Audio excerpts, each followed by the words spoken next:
حضرات، اب آپ کے سامنے معتمد استقبالیہ عالی جناب امجد اللہ خان صاحب خالد تشریف لا رہے ہیں، جو بیرونی مقررین حضرات کے استقبال کے لیے میں دعوت سخن دے رہا ہوں۔ جناب محمد امجد اللہ خان صاحب خالد تشریف لائیں۔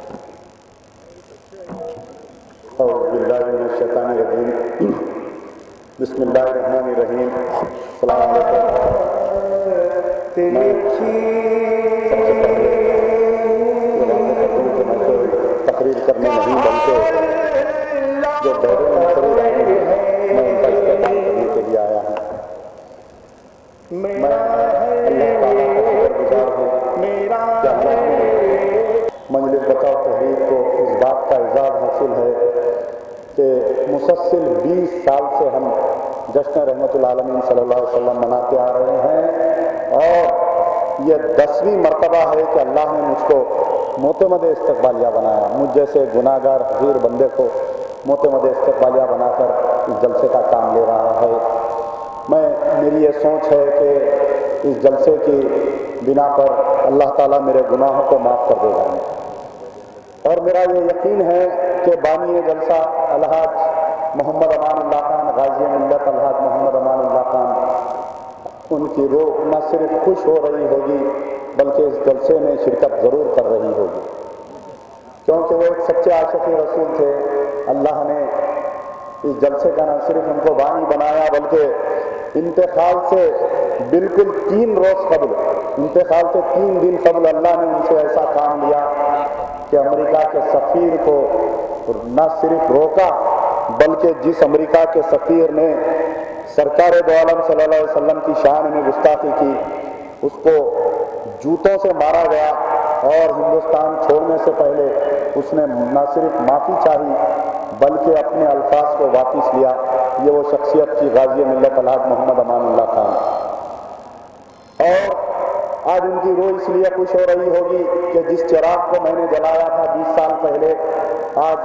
تحریک کے کارکنان آدم ملک ایڈوکیٹ، کارگزار صدر اور ان کے فرزندان مجید اللہ خان فرت، ڈاکٹر قائم خان اور امجد اللہ خان اور سارے سینکڑوں نوجوان تحریک کے کارکن اس چراغ کو نہ صرف جلا رہے ہیں بلکہ اس چراغ کو مشال میں تبدیل کر دیا۔ اور باتیں تو بہت ہوئی کیونکہ وقت بہت کم ہے، بیرون مقرر کو سنا ہے۔ میں سب سے پہلے نور الرحمان برکتی صاحب، شاہی امام جامع مسجد، شاہی امام ٹیپو سلطان مسجد کا تہ دل سے استقبال کرتا ہوں کہ آپ تحریک کے پلیٹ فارم پہ یہ 3ری مرتبہ آ رہے ہیں۔ اس سے پہلے 3 سال پہلے میلاد النبی کے جشن میں آئے تھے، اور وہ گستاخ رسول جو تسلیمہ نسرین نے جب گستاخی کی تو ہم نے سرزمین کلکتہ کہ جہاں کی وہ رہنے والی ہے وہیں کے عالم دین کو ہم نے مدعو کیا، اور ان کی زبانی ہم نے حیدرآباد کے غیور مسلمانوں کو سنائی۔ اور ایک مہمان حضرت مولانا مفتی قاسم ابراہیمی صاحب یہ 2ری مرتبہ ہمارے پلیٹ فارم پر آ رہے ہیں۔ میں ان کا بھی استقبال کرتا ہوں کہ پہلی مرتبہ جب وہ آئے تھے وزیر تھے، اور آج ہمارے پلیٹ فارم پر ہے۔ حکومت بہار کے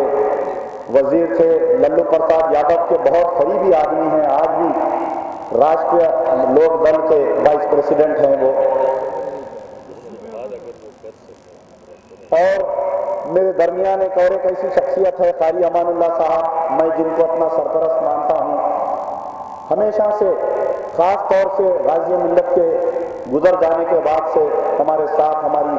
ہر ہماری پریشانی میں آپ ہمارے ساتھ رہتے ہیں۔ اور ایک ایسی شخصیت اگر میں ان کو استقبال نہ کروں تو میں سمجھتا ہوں کہ ساری تحریک کے ساتھ ناانصافی ہوگی۔